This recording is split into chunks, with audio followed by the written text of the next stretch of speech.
I've been carrying too much and spending too much, and worst of all, thinking too much about the amount of gear I have. So I've taken the decision to sell half my lenses. Generally, the message in photography is about having the best lenses you can afford, but it's also about having enough lenses to cover every focal length eventuality that you may stumble across. But what if I told you that I think the opposite is true? This video is going to talk about which lenses I have, which I'm selling, which I'm keeping, and the reasons why behind both of those decisions. There may be some surprises in there. I want you to leave with some genuine thoughts on what you shoot, how what I talk about might affect your decision to potentially buy new lenses, how it might impact you thinking about the lenses you own, and generally whether or not you've got too much gear that might be creating a problem for you that you may not even be aware exists. I realise this is very much a first world problem. Ooh, poor you. You've got too many lenses. These are lenses I've amassed over the last 6 years of shooting photography and filmmaking, and they're all lenses I've bought with my own money I've reinvested back into the business. But I've noticed a recurring issue with having these that I think is negatively impacting my photography. And I'll get into the detail of that element of it a bit later. But I've amassed these 8 lenses, there's 7 here, there's one on the camera. I started out with the Holy Trinity, so the 16 to 35 f2.8 G Master, the 70 to 200 f2.8 G Master, and because I couldn't afford the G Master, the 24 to 70 f2.8 Sigma Art, which in my opinion is as good as the G Master and a lot cheaper. I then wanted some primes for filmmaking, so I invested in the Sigma Art primes. I've got the 50mm 1.4 Art, the 85mm 1.4. I did have the 35mm Sigma, but I switched it for the 35mm Sony, which is a 1.4. The reason being size, basically. And the 24mm 1.4 prime, which is what I'm filming with now. This you might have seen in a video previously as a Voigtlander. I'll speak about that in a bit as well. But with every addition of a lens came another choice. Every time I packed my bag, whether it be for a trip away or whether it just be for a morning doing sunrise, there's always a choice. I can't take all of these with me, so I've always got to pick to take some with me and leave some at home. And that choice is where the problem really came in for me. And I am just sick of it.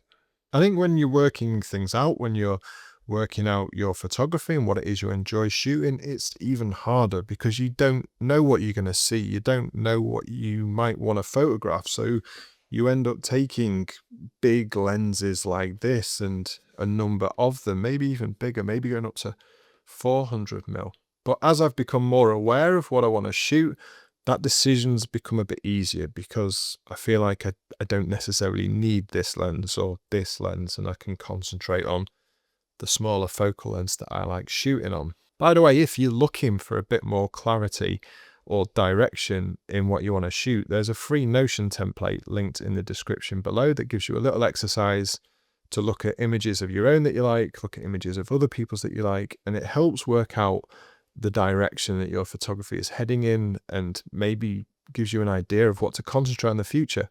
It's an exercise I've worked through with some of my coaching clients. So like I say, there's a link below, it's totally free, and it just might help you figure things out in terms of your future photography a bit. So a few weeks ago, I went to the Faroe Islands, and although I've got this certainty now of what I want to shoot on, because I was going to the Faroe Islands, all of these questions about what I should take with me came flooding back. So I came home and I had a bit of a think, and I made some pretty hard decisions that honestly I probably should have made years ago. And basically I have decided to sell these lenses. The 70 to 200, the 16 to 35, the 50mm prime, and the 85mm prime. For these two lenses, the two primes, I don't do the same amount of filmmaking that I used to. And I never choose these for photography.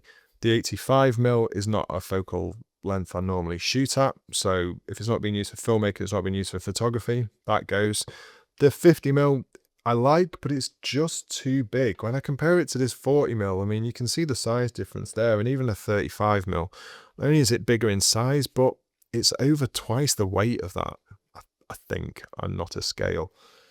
So it just never goes on my camera, so I don't use it. So easy decision, that's gone. These two where it was a bit more difficult, but what I learned from the trip to the Faroe Islands and the trip to Scotland earlier in the year is, although I use these, I never do anything really with the images that I take with them. I prefer the images taken with my other lenses.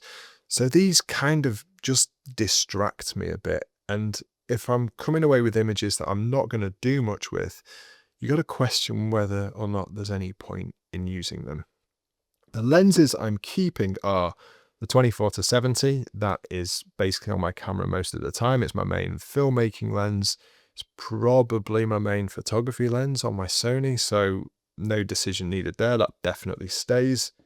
The Voigtlander I loved using when I was in Scotland back in February. I honestly haven't used it since because I bought the X100 I've been using that more, so I've not used this. So jury's out on this one still. I'm going to keep it till the end of the year, see how much I use it before then.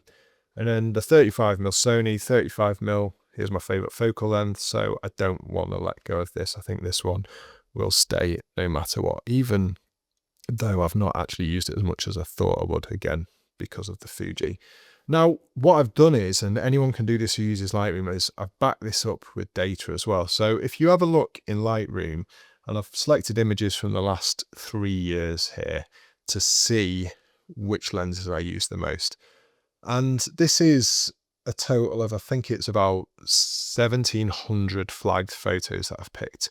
And you can see, you can search by lens. So I actually have only used that 35mm 20 times on images that I like. So maybe I don't need it after all.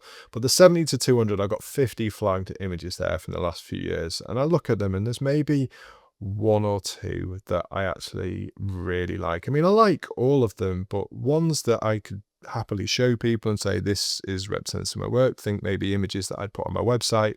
There's only one or two in that whole selection. Actually, I think there's only one that I would put on there. If I go, well, I can't look at the 50mm or the 85mm because I've not actually taken any pictures with them, so that's a no-brainer. But if I then go and look at the 16-35, which is there, only 24 shots on that. There's a couple from the Faroes that I sort of think, yeah, I do like them. Maybe I would print them or put them on my website. But in 3.5 years, it's not really a great return, is it? And it's not likely I'm going to go to anywhere like the Faroes again soon. So I think, afford to let go of that lens, and maybe if I do need a wide angle lens again at some point, I could borrow one, rent one, whatever. So it just seems pointless keeping it and taking up that space on my shelf in my bag. If I look at the 24-70, there's 248 shots in there. The most of them, unknown lens there, that is on my Fujifilm camera, and I'm aware I use that more than any other because that is my everyday camera that I've spoken about before. So if you're unsure, go into Lightroom, have a look at the data, see how much you use each lens and see if it is worth keeping hold of based on your usage of it. I might regret this decision, but I don't think I will. As I get more certainty about what I want to shoot, then I'm quite happy knowing that I'm not going to be able to photograph certain other things. And that's okay because I know from experience that I'm not going to use those kind of wide angle images or really zoomed in images. They're just not me.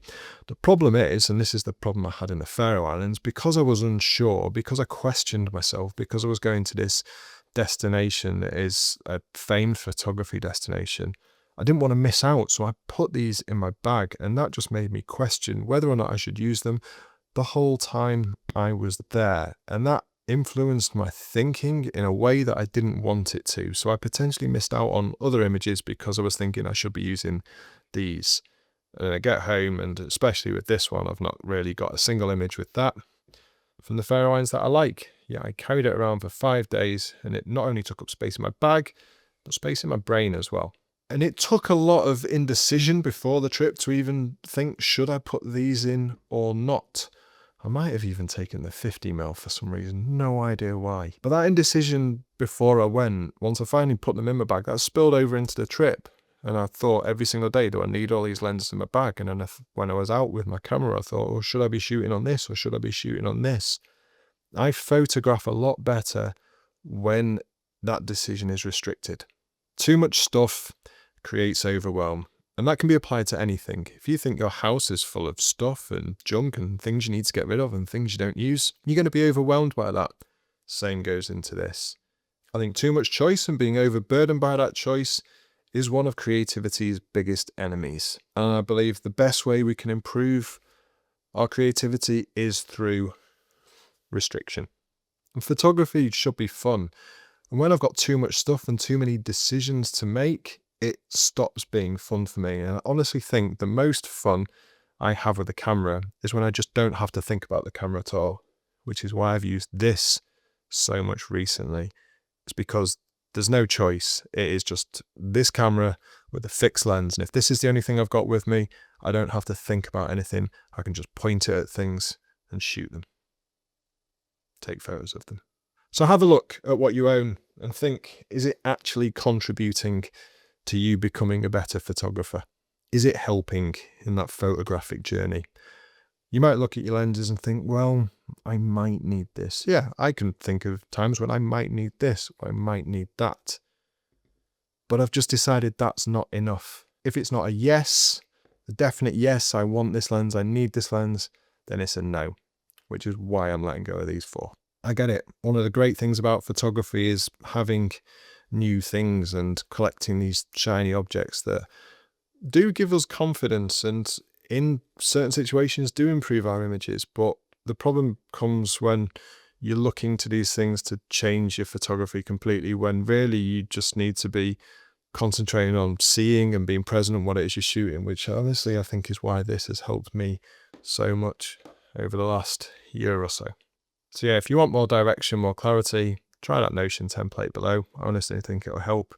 I hope this has been useful. Bit of an impromptu video because these lenses are on eBay right now. They actually end tonight, so I will probably not have them by this point tomorrow. Whilst I'm not spending my money on nice shiny new things like lenses, getting rid of these might mean I can buy myself a new bag. Thanks for watching. See you again next time.